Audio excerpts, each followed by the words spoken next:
Mr. Speaker, I stand in support of the bill. Members of this House have talked about the possibilities as well as the dangers offered by the Internet, and we talk a lot about cybersecurity threats, so I will not repeat those, other than to point out the fact that Singapore is no less exposed to such threats. On the contrary, as the financial service hub and a regional hub to many global corporations, we are some of the most exposed countries in the world, making us an attractive proposition to hackers from around the world. It is key to see how vulnerable we are.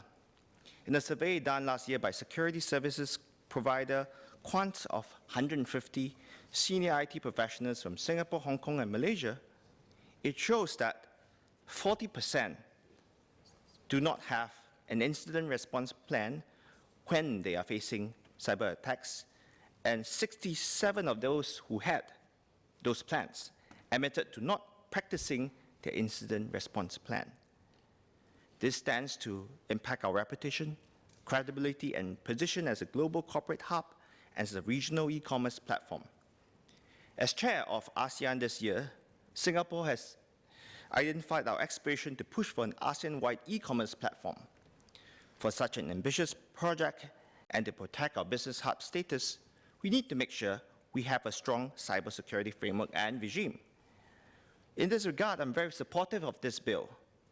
However, I would like to ask our government to share more on an important issue, which is how do we keep watch on the guards? First, how about the companies we are entrusting to protect the cyber world here? While we have certification regimes to manage such companies and they ensure they meet desirable quality standards, do we know enough about the people who are working in these companies? Do these professionals who are certified have a vested interest in Singapore? And what if they have interests that are contradictory to Singapore's?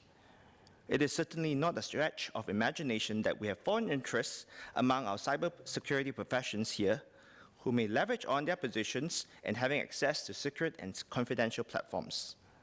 As such, I call for three things. One, more thorough due diligence by our cybersecurity agencies on professionals.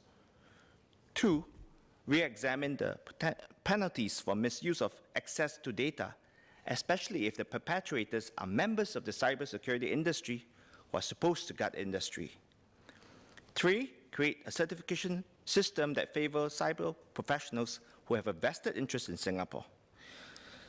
People with some real roots and deep roots in Singapore, rather than fly-by-night experts who drop by for ad hoc projects, whom our laws have difficulty to reach and deter.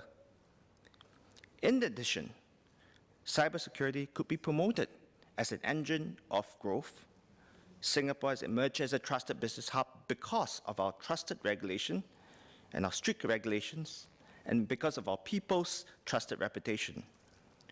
Properly executed, Singapore could naturally become a premier trusted business hub for Asia and for the region with regards to cybersecurity. Can the government share our plans to grow and internationalize the industry? Can the government also share more about our manpower plans to prepare Singapore to take part in these exciting developments?